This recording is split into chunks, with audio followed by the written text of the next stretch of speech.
Hello, everybody. First and foremost, rest in peace, James Earl Jones. I became one of George Lucas's millions of new children way back in 1977, due in no small part to that character voiced by that man right there. So, 93 years old, not a bad run. Hope I make it at least that far. So I am doing what is called the Cozy Coffee Mug book tag. I found this in Genre Books, run by Gavin. It is an original tag created by Literary Love 123. There are 7 prompts plus an 8th one for tagging, folks, which I intend to do. This is my mic over there. Hope you can hear me. So prompt number 1. Hex the Patriarchy. Share your favorite women authors. And I grabbed 3 right here. One, we have Lilith St. Crow, and that's her actual name, St. Crow. The first thing I read of hers is this right here, St. City Killers, Hell Has Nothing. This is Working for the Devil. Is that even the first book? That looks like it's out of order. Oh, it is. Here we go. First book, Working for the Devil. And so what she can do in this series, and she does in the other 2, is put a world together right away that you can immerse in. This one is a combination of technology and magic that really works. This is a futurescape. The world is completely done over due to some giant psychic catastrophe that happened in the past, but is loaded with magic and psychic powers. This lady here, I mean, she's a full-blown talking to the dead mage right here. And she just brings you into this. Somehow it works, it mixes. She walks around with a magic sword and a plasma gun and all manner of magic powers that she can use to thwart those after her. If there's, I don't want to call it a criticism, and she does it in this too, it's a little bit of repeating. So in this one, you're going to find out that demons smell like cinnamon literally every other page. Also, in this one, it's about the toiletta. I've got to go to the toiletta. I've got to get my backpack of toiletta and go to the toiletta and deal with toiletta. She also does something similar in both these series, where in this, the right hand of the devil rebels against him and takes her side. And he becomes basically her bodyguard. In this one, you have this lady right there. She's a full-blown, powerful sorceress. And she also gets this bodyguard who's very martial in his nature. It's not this guy here. He's a whole other detective guy. I think he does the toilet more than she does. Prissy dude.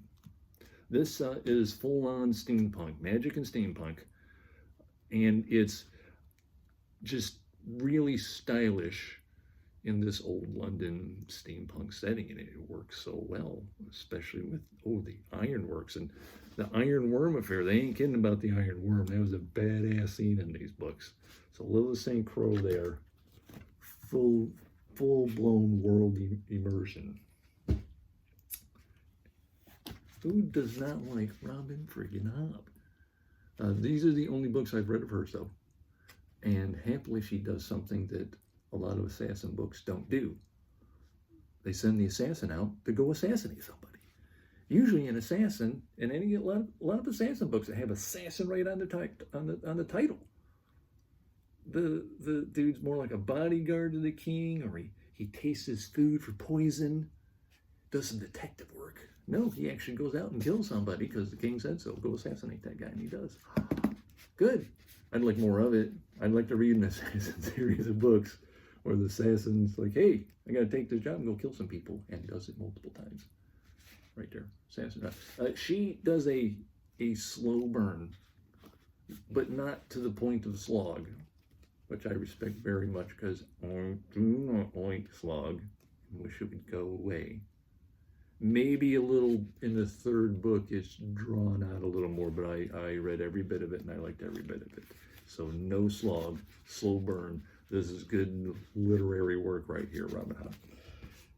Speaking of which, I happened upon this awesome lady. This is an actual real live one-shot book. It doesn't have a sequel of any sort. Wag that around a little bit. And that's Song of the Beast, Carol Berg.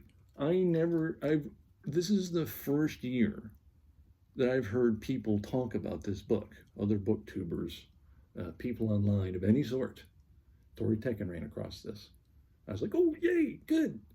This is a bard-like individual. He's a singer, though he's not particularly magical. And his brother, the king, imprisoned him, smashed his hands and mutilated them so he can't play. And one day he's just let out. And he wants to figure out why in the world he was put away in the first place. They have dragon riders that might as well be a fantasy air force that help them to keep control of the land, and that seems to be the crux of the situation. One of the most magical, wonderfully magical moments in any book I've ever read is in this Song of the Beast. She has another series. What is this series called? The Bridge of Diarnath. Good artwork here too. Look at this. And this is another one. Just it's immersive. Right away, this lady knows how to paint a friggin' picture. It's not just immersing in the world. It's just the prose beautifully written to describe a place. Right off the bat, where this lady right here on the cover, just where she lives, in the description of it, I wanted to go live there. Beautiful. Carol Berg. Prompt number 2. Never underestimate a woman who reads Stephen King books. Share your favorite fictional women characters. Well, there was one here already, because I really like Dante Valentine, badass.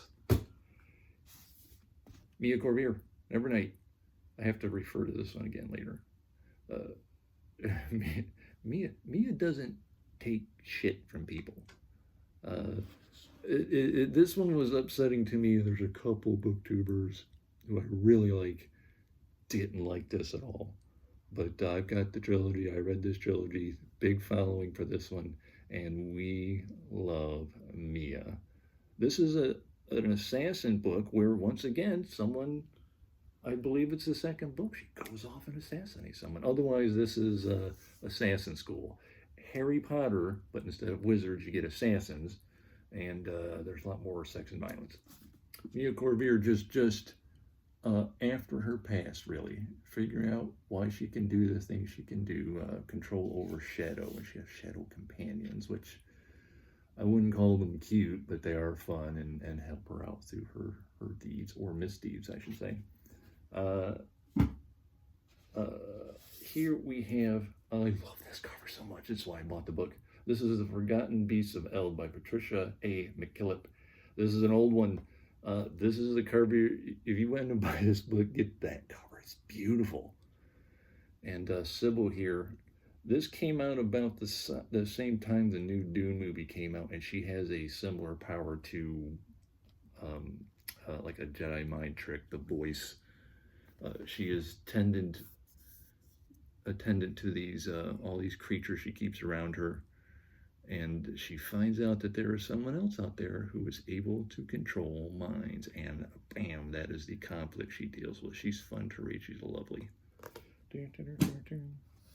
Oh. This is Seven Blades in Black by Sam Sykes. It is a first of a trilogy. Sal the Cacophony.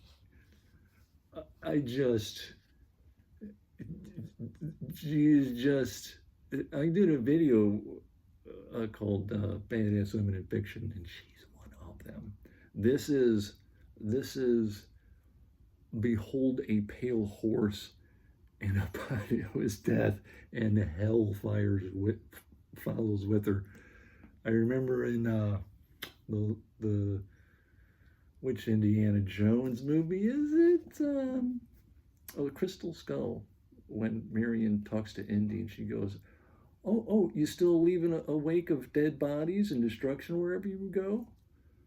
A tidal wave of destruction wherever she goes. Sal the Cacophony was like there's a goddess to this world, and she was like the favored of this goddess. The goddess grants powers. This is primarily a fantasy, but it's post-apocalyptic, and there's some minor bits of technology. I don't know if I'd call it a little steampunky, just a little bit.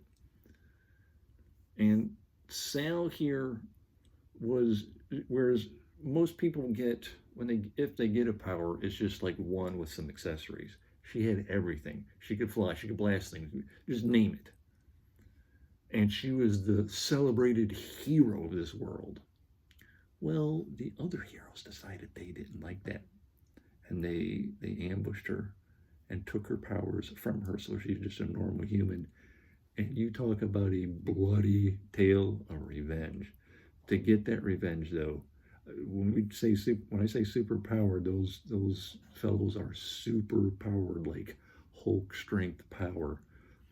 She makes a deal with a demon in the form of a gun that blasts these spells that are just horrific in their nature and destruction. She, however, is not just, this is at least as good a thing as Kill Bill. And she has otherwise also a love of her life who does not like seeing her going about like this. Helps her, but at some point refuses to. You have to stop this. And they have a deep emotional bond. It's real good emotional traumatic work here. Sal, the cacophony. This is White Plume Mountain by Paul Kidd, first of a trilogy. Dungeons and Dragons, Greyhawk. Bink. See this little lady right here? That's the Shala. She is a fairy. She's about that size. This happens to be a fellow called he calls himself the Justicar. That pelt right there is a living thing, though it can't move on its own. That's a hellhound pelt. And she's fun. She's smart. She's got a lot of sass. She's obsessed with the quality of her own behind. She is a wizard. And so you have a nice group outing, a dungeon crawl in the first book at least. And just her, I don't know how to say it, her successes, well, of her failures are just comedy gold. She's great to read. This whole trilogy of books is a fantasy version of Guardians of the Galaxy before there was Guardians of the Galaxy.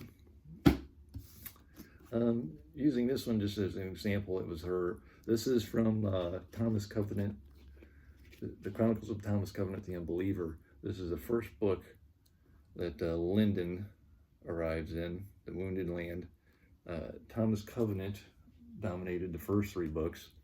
She is with him, teamed up in the next three books, and then in a large portion of the last four books, she is the protagonist. She takes over. If there's one thing Donaldson has said, is he likes to write about broken characters. And Lyndon is broken, and she wants to do good, but she may well be evil. She does have, in coming to the land, she does gain this ability to, I guess you could call it control. She has a mind control power. And in her use of it, she thinks she might be just flirting with the dark side. She's just wonderful to read about. I think Donaldson, I feel like he liked writing her. And she's, at least, if Thomas Covenant is someone, a lot of people do not like Thomas Covenant as character, even though I don't know how to, it's like a weird two sides of the same coin, where you like reading about the story, but you're like, oh, with Thomas Covenant. With her, no, you're not frustrated. You just love her to death. She is great. This is, I'm cheating a little bit. Okay, so Ready Player One by Ernest Cline. So you have Artemis in the game world, virtual reality, and she's a good character here, but in this book, it's the main guy that dominates it. And she, even though she's important, she's far more important in the movie. She has her own, way more of her own agency in the movie, and I like her way more in the movie. And just for a lot of the same reasons, a lot of these books, she's just really capable. It's one of those situations where a lot of characters, they're good on their own, and then they realize they need each other, and it becomes a good team up for everybody. So that's Ready Player One. So I think that's all like that. All the women books here. Edgar Allan Poe. Prompt number 3. Share your favorite Gothic book or story. I didn't have one. I don't have Gothic friggin' any, unless you want to count Dracula. Maybe that's Gothic. So I've read Dracula, and I thought, wait a minute. And he has it's not an official sequel. It's called Dracula the Undead, and it was written by a descendant of his called Dockery Stoker. I like that name, Dockery. And he flips it on its end, and it's, I don't want to even give it away too much, but that is a solid, hard read, a shocking read in what is really a horror novel. I guess this counts Gothy. A lot of Goth people I think they like Mia. They like Nevernight. So maybe that counts. Prompt number 4, Swiftea. Name your auto-buy author. So I decided to stick with those who are still alive. There are books by Arthur C. Clarke that I have not read, that I just haven't made the effort to go get them. Right now, if this is The Martian, then we have also, he did a book, his second book was Artemis, and then the third was Project Hail Mary. Andy Weir writes a book. I'm getting that book. This dude does great hard sci-fi. Still alive, still kicking. I don't know if he's retired from writing or not, but this is the author I own the most books. I think it's 38 books I own by him. Larry Niven.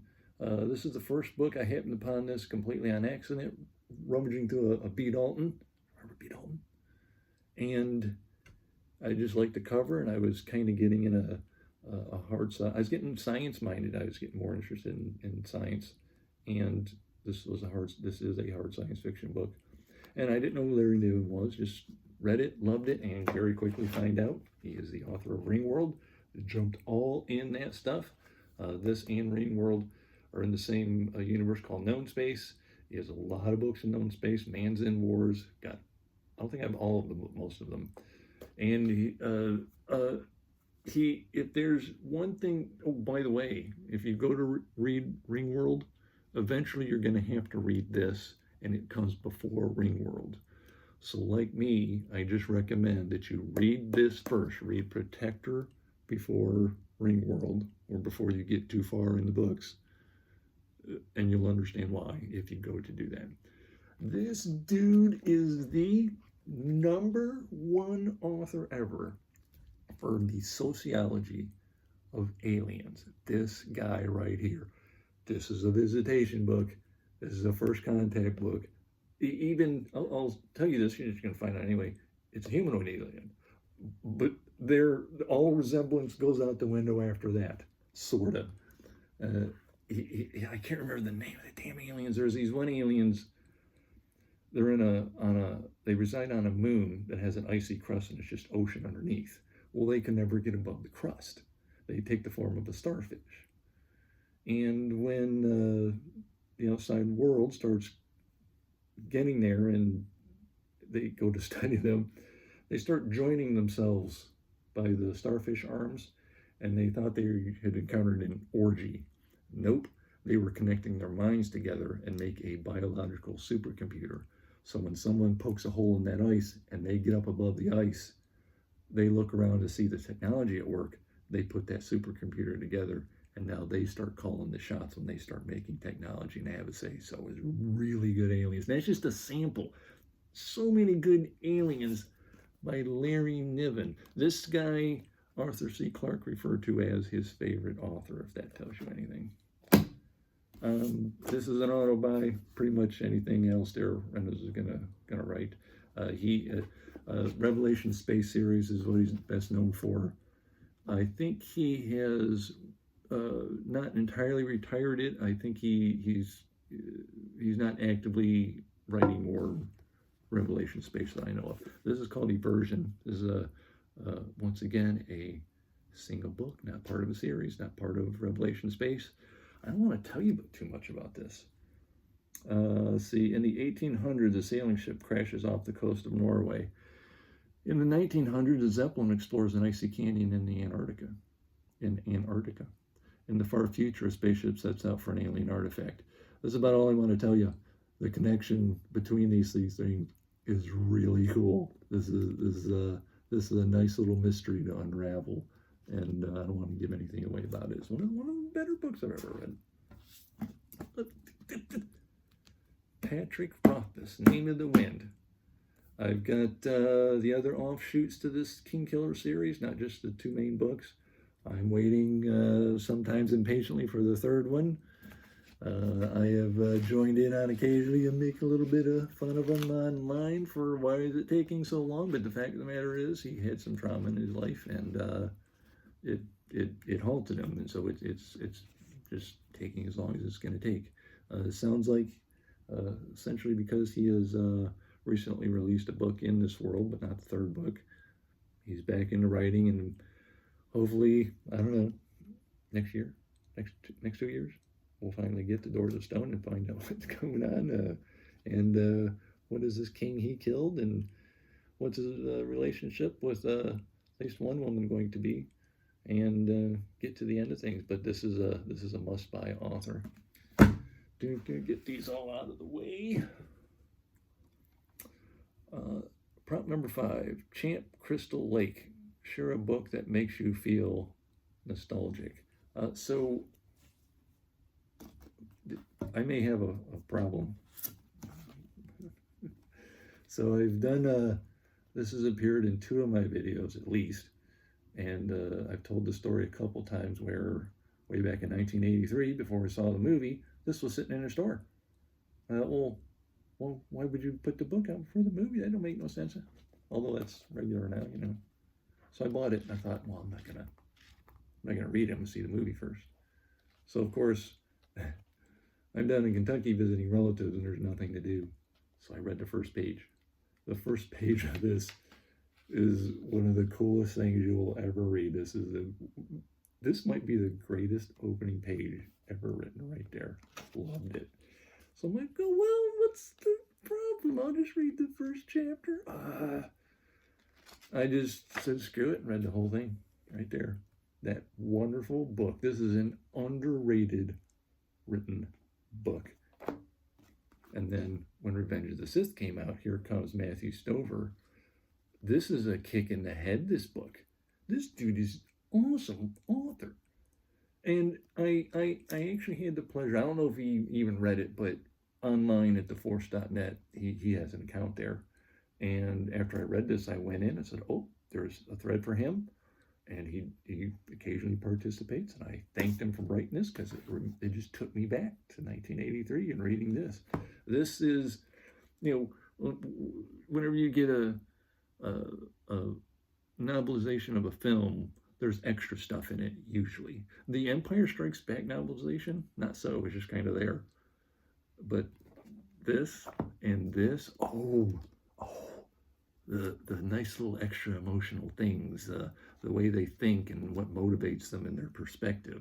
Just good writing right there.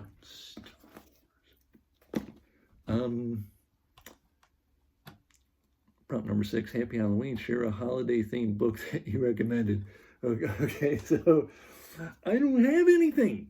I did not have a book in this house that was specifically a Halloween or July 4th or anything.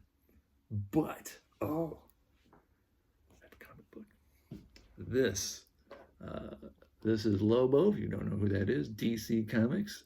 Originally, this guy was kind of a clownish looking figure. He's just kind of a normal shaped dude with funny hair. And then Simon Beasley got a hold of him and turned him into this badass biker dude. He is a bounty hunter. He will find you. In his first conflict with Superman, he got the best of him, although Superman made a little comeback in that confrontation. Lobo had to split, but still he kind of kicked his butt a little bit. So he's that kind of powerful. And in this, what's this? That's right. That's Santa Claus. Let's see if I can. How does that read?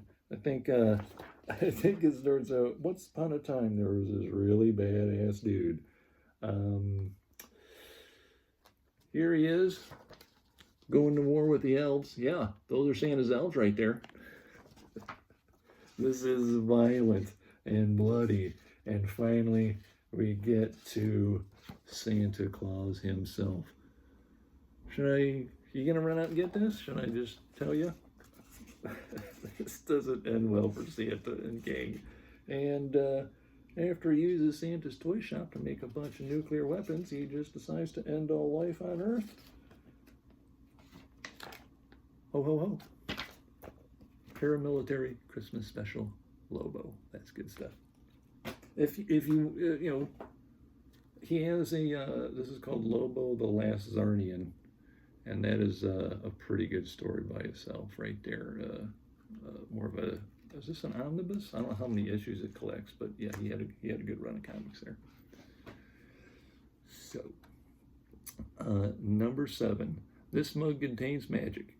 Share a book you enjoy that is outside your comfort zone or typical genre, and that would be Daniel O. Thunder by Ian Weir. I think I've mentioned this one before. So, 1851 London, England. Once a well-known prize fighter with a terrifying right fist, Daniel O. Thunder has seen the light, and now the protection of the poor and the weak is his life's work. He runs an establishment for those in need of food, shelter, and counsel, a place where virtue and vice rub shoulders uneasily. Yeah, you could say, let's just say that Daniel gets some companions, but an ancient evil is stalking the streets, preying on the vulnerable souls it finds there. It is an evil that takes different forms and hides behind many faces, threatening everything Daniel loves most. So I don't want to give this away if it's Daniel versus the devil or something else. Everything is not what it seems, and people aren't who they say.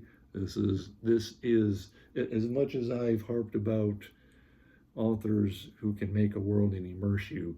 This is just it's this old London, epic, grimy, dirty. It's like I can picture it on screen as a movie. This would be so good that way. In the right hands, this would be an incredible film. It's an incredible book. Can't recommend that enough for anybody. So prompt number 8, tag some friends. So let's see who I can get.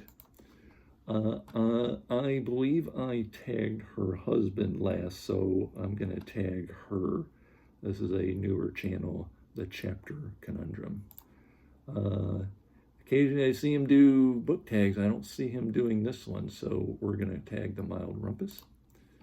I don't know if I can get this one.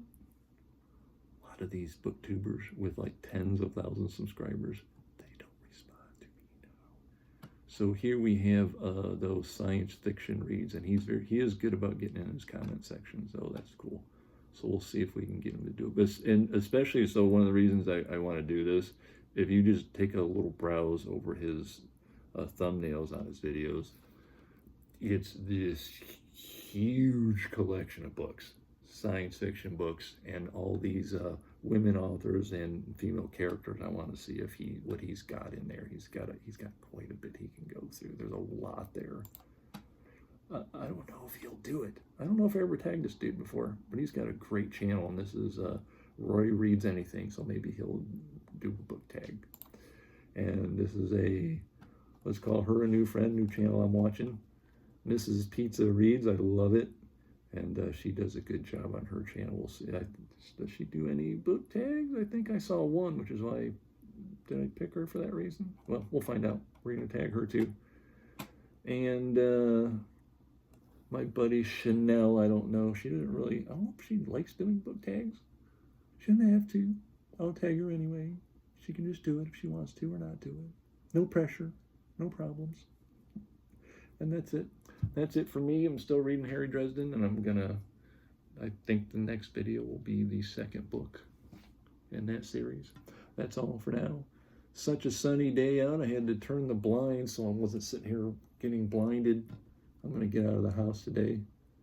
If you're a Richard Corbin fan, the third book in a remake of all his Den books comes out today, and the bookstore should be calling me to let me know they still got it. Those are hard to get at first when the first book came out. That's it. Thank you very much. You have a lovely day.